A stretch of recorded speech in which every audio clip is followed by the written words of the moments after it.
அஸ்ஸலாமு அலைக்கும் வரஹ்மத்துல்லாஹி வபரகாத்துஹு. அன்பார்ந்த அனைத்து உறவுகளுக்கும் இனிய மாலை வணக்கம்.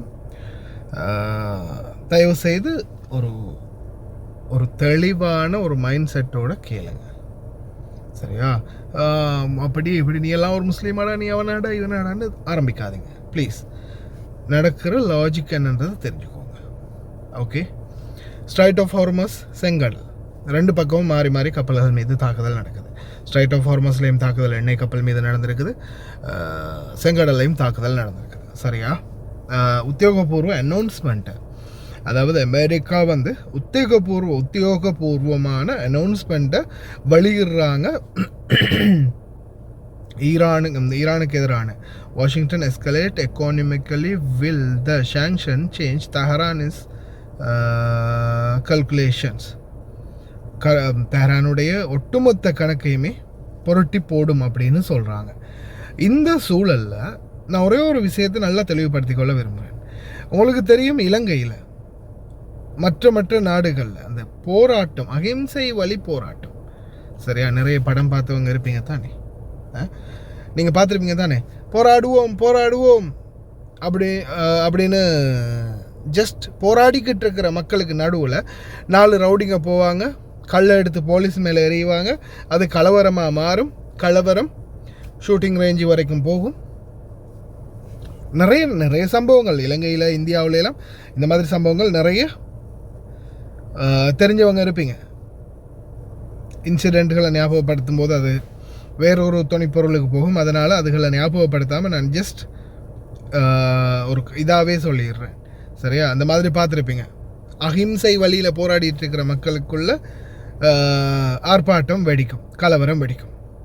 இப்போது the master plan is a very very rare plan, very old plan. ஆனால் எக்ஸிக்யூட் பண்ணினா நிச்சயமாக சாத்தியமாகும் அப்படின்றத நல்லா தெரிஞ்ச அமெரிக்காக்காரன் இப்போ என்ன பண்ணுறான்னா, இதை வந்து யுத்தியாக கையாளுறான். முதலாவது, நாட்டில் பொருளாதார தடையை 300% அதிகரித்து பல விடயங்கள்லையும் பொருளாதார தடையை வந்து பிளாக் பண்ணினதுமே மக்களுக்கு வந்து பொறுமை இழக்க வேண்டிய சூழல் வரும். இப்போ நீங்கள் ஒரு நாளைக்கு 1000 ரூபா சம்பாதிக்கிறீங்க, ஆனால் வீட்டு செலவுக்கு 3000 ரூபா தேவைப்படுதுன்னா எங்கே போவீங்க? அதுக்கு காரணம் அரசாங்கமும் விலைவாசியும் அப்படின்னும் போது எப்படியுமே அந்த கோபத்தை நீங்கள் யார் மேலே காட்டுவீங்க? அந்த கோபம் தானே இன்றைக்கி பல நாடுகளில் பல விதமான பிரச்சனைகள் உருவாக்கி இலங்கை உட்பட இன்றைக்கி ஒட்டுமொத்த அரசியலையே புரட்டி போட்டது இலங்கையிலேயும். அதனால தானே விலைவாசி அதிகரிப்பு, பெட்ரோல் விலை அதிகரிப்பு, கேஸ் விலை அதிகரிப்பு, உணவு தட்டுப்பாடு, இந்த மாதிரி பல பிரச்சனைகள் வரும்போது தான் நாட்டு வங்குரோத்து நிலைமைக்கு போனதால் மக்கள் வந்து ரோட்டுக்கு வந்தாங்க. ஒட்டுமொத்த நாடே அப்படியோ பேரண்டு போச்சு. அன்எக்ஸ்பெக்டட் பர்சன், அதாவது ஒரு காலமும் ஜனாதிபதியாக வாரத்துக்கு நோ வே, நெவர் எவர் அப்படின்ற மாதிரி இருந்த Anura Kumara Dissanayake, the majority of vote Sri Lankan 9th president அப்படின்ற நிலைமைக்கு வந்தார். எப்படி? ஜஸ்ட் திங்க் கூட பண்ண முடியாது, அதை வியூகிக்க கூட முடியாது. ஒரு வியூகமே இல்லை.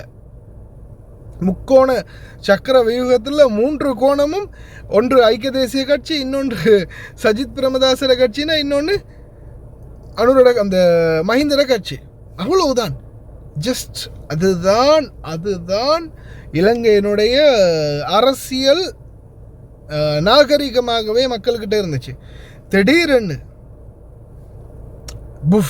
ஒரு பிரளயம் வெடிக்குது, எல்லாமே மாறுது.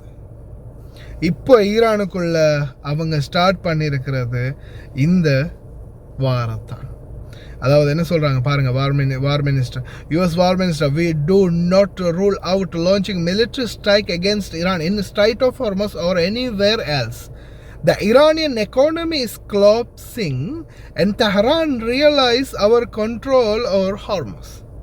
Economic pressure will push Iran to return negotiation regarding its nuclear program.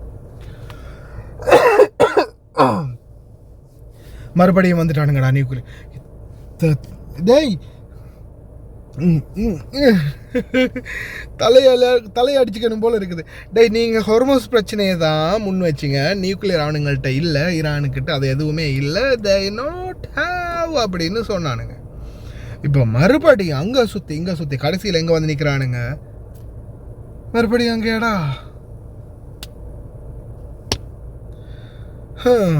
இவனுங்க இந்த அமெரிக்காக்காரனுங்களும் வந்து ஒரு பார்ப்போம். ஆனால் இது ஃபைனல் மக்களே, இது ஜஸ்ட் ஃபைனல். ஒன்று இந்த போராட்டக்காரர்களை அரசாங்கம் ஏதாவது ஒரு வழியில் தடுத்து நிறுத்தி இந்த போராட்டத்தை இல்லாமல் பண்ணணும். இல்லையா அடுத்த முன்னாடி நடந்துச்சு பிப்ரவரிக்கு முன்னாடி அதே கலவரம் நடக்கும், அதே கலவரம் வெடிக்கும், அதே மாதிரி பிரச்சனை உருவாகும், மக்களும் பிரச்சனையாகுவாங்க. IRGC ஒரு பக்கம், ஈரானிய இராணுவம் ஒரு பக்கம், பாதுகாப்பு படை ஒரு பக்கம், ஃபேஸ் பண்ண முடியாமல் மிகப்பெரிய ஒரு பிரளயம் அந்த நாட்டுக்குள்ளே வெடிக்கும். அதனுடைய காரணம் இவங்க தான் அப்படின்றத ரியலைஸ் பண்ணி அவங்க அதுக்கு எதிர்வினையாக திருப்பியும் உருவெடுத்தாங்கன்னா மறுபடியும் நாம் அப்படியோ என்ன சொல்கிறது, அதுக்கு சொல்லுவாங்க இல்லையா, டைம் ட்ராவல் பண்ணி போகிற மாதிரி மறுபடியும் பிப்ரவரி 28 போய் நிற்போம். அதுதான் நிதர்சனம். பொறுத்திருந்து பார்ப்போம். السلام عليكم ورحمة الله وبركاته. أهلا ومرحبا بكم مشاهدينا من جديد، وهذه ساعة جديدة نغطي فيها الحدث حول العالم وتداعياته. ولعل الحدث الأبرز خلال الساعات الماضية تمثل في إعلان وزارة الخزانة الأمريكية إطلاق حملة عقوبات جديدة واسعة ضد إيران، قالت إنها تستهدف خنق الاقتصاد الإيراني وعزل طهران عن النظام المالي والتجاري العالمي. إذا من ساحات المواجهة إلى ميادين الاقتصاد، واشنطن تغير أدوات الضغط على طهران وتضع المتعاملين معها أمام كلفة متصاعدة. فهل تنجح واشنطن في تحويل الضغط الاقتصادي إلى ورقة تفاوضية تغير حسابات طهران، أم أن العقوبات الجديدة قد تفتح الباب أمام مرحلة أكثر اضطرابا في المنطقة؟